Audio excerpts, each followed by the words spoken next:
Bom dia, vamos iniciar a quarta aula teórica de Introdução aos Sistemas de Informação Geográfica e esta é a primeira parte.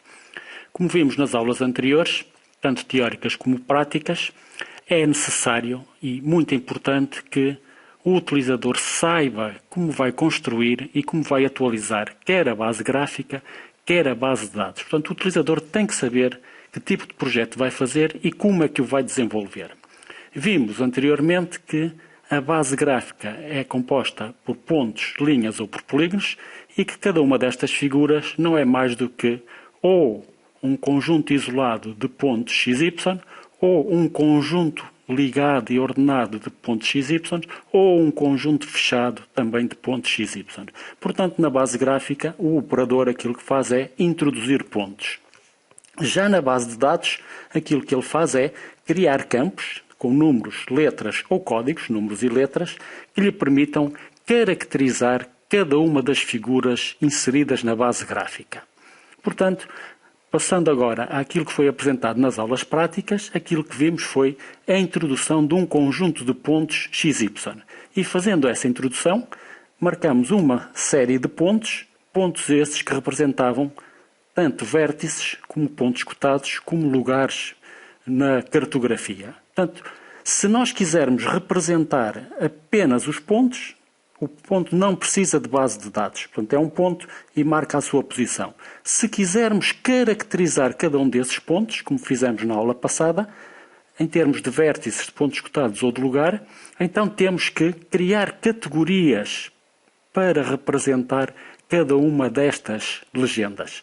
Assim, em termos gráficos, o ponto não tem informação nenhuma, só tem a posição geográfica, mas se utilizarmos a legenda para caracterizar cada um desses pontos, nós podemos ver a que categoria pertence cada um dos pontos.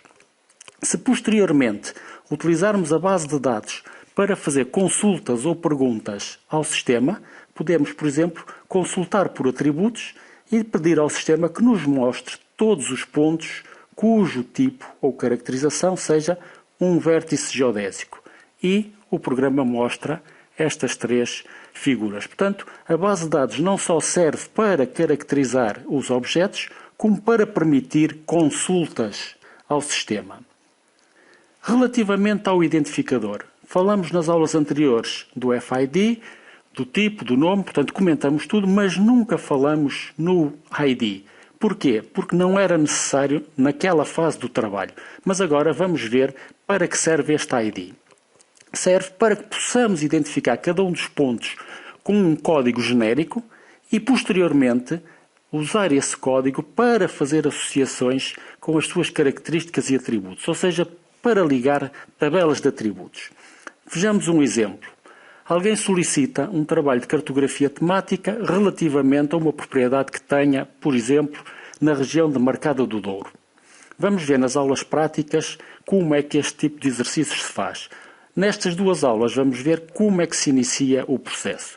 Portanto, aquilo que fazemos é pedir ao proprietário que abra o Google Earth e que o configure, através das opções, para trabalhar em coordenadas UTM e em metros. Portanto, para termos coordenadas projetadas métricas. Após esta programação, pede-se ao proprietário que coloque um apontador, escolhe na barra de símbolos, em cada uma das parcelas ou dos objetos que pretende inserir na cartografia. Portanto, o operador pede ao proprietário que configure o Google Earth, reparem, as coordenadas estão em metros, e pede-lhe que insira pontos em todos os objetos que queira ver cartografados e que faça uma legenda de cada um desses pontos. Portanto, o proprietário identifica os pontos e cria uma tabela descritiva onde diga o que é o ponto e a que é que corresponde e toma nota das respectivas coordenadas. O que é que fazemos em gabinete? Criamos uma pasta específica para desenvolver o trabalho. Portanto, ordem no trabalho. Pasta para desenvolver o trabalho. Conjunto de pastas para cada um dos tipos de informação, ou seja, shapefile, base de dados, imagens, textos. Uma vez que a origem da informação veio do Google Earth, vamos configurar o projeto para trabalhar em WGS84 UTM29N, que é a nossa zona. e depois criamos um conjunto de shapefiles para desenvolver esse projeto. Posteriormente, atualizamos a tabela de atributos com os campos necessários à descrição de cada um dos objetos. Inserimos os vetores e preenchemos a tabela de atributos. Na próxima aula vamos ver como é que se desenvolve concretamente este tipo de exercício. Muito obrigado pela atenção.